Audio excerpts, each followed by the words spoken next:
Cada niño en la escuela sabe que los dinosaurios se extinguieron por un asteroide que se estrelló contra la Tierra hace unos 66 millones de años. Pero los científicos dicen que la historia puede no ser tan simple y que las erupciones volcánicas masivas durante cientos de miles de años pueden haber contribuido a la desaparición de los dinosaurios al final del período Cretácico. Dos estudios publicados el jueves en la revista Science contribuyeron a un largo debate científico sobre qué fue exactamente lo que acabó con los poderosos reptiles. Antes de la década de los 80, la teoría dominante había sido que enormes y prolongadas erupciones volcánicas causaron un cambio rápido y mortal en el clima del planeta al enviar vastas nubes de ceniza, gas y polvo a la atmósfera. Luego, los científicos descubrieron el enorme cráter Chicxulub, producto de un antiguo impacto de asteroide en la costa caribeña de México, que, según habían afirmado, había enviado tantos desechos a la atmósfera que dificultaban la fotosíntesis en las plantas, y mató a las 3/4 partes de la vida en la Tierra.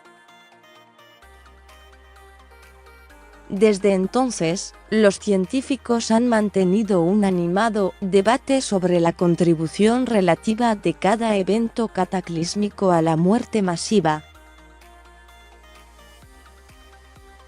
Los autores de los dos informes publicados el jueves pudieron fechar flujos de lava masivos con mucha mayor precisión, reduciéndolos de alrededor de 1 millón de años a un periodo de decenas de miles de años. Fuimos capaces de recrear con gran precisión el orden de los eventos al final del período Cretácico, dijo a AFP Loïc van der Cluysen, profesor de geociencias en la Universidad de Drexel en Filadelfia. Van der Cluysen formó parte de un equipo que fechó los vastos flujos de lava conocidos como las traps, o escaleras, del Deccan en la India, utilizando mediciones de radiación. El otro equipo utilizó un método para fechar distinto. La expulsión de lava allí, hace más de 1 millón de años, dejó los flujos del Deccan de más de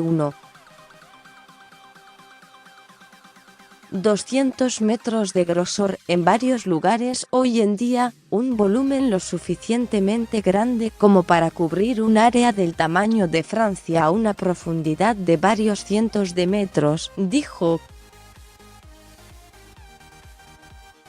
Sin coincidencia, la nueva datación hecha por los dos equipos coincide. Uno encontró que un pulso de erupciones volcánicas ocurrió justo antes de la extinción en masa.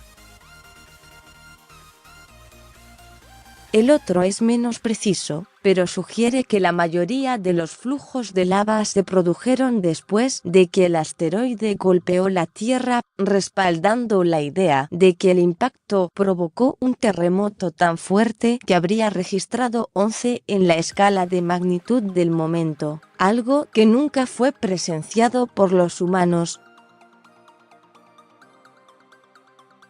Eso a su vez desató una ola de erupciones volcánicas que duró unos 300.000 años. Eso refuerza la teoría de que el impacto fue la causa principal, dijo van der Cluysen. Es como agitar una botella de orangina, puede acelerar la actividad volcánica, continuó. Los investigadores afirman que la estrecha correlación de los dos eventos, erupciones y extinciones, no es una coincidencia.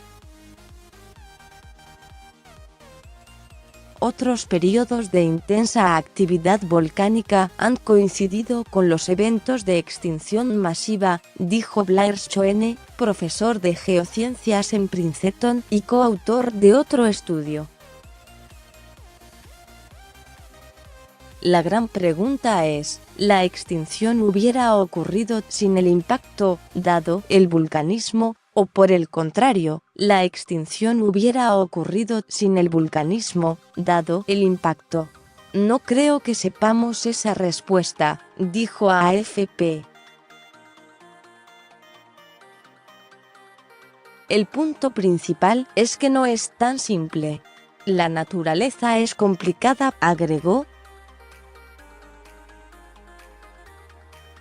Al estudiar ambos fenómenos con el mayor detalle posible, podemos tratar de descubrir cuál es la historia completa. Organizar una línea de tiempo de esa extinción masiva ocurrida hace mucho tiempo es crucial, dijo Schoene, para comprender las consecuencias de la llamada sexta extinción, que los humanos están causando actualmente.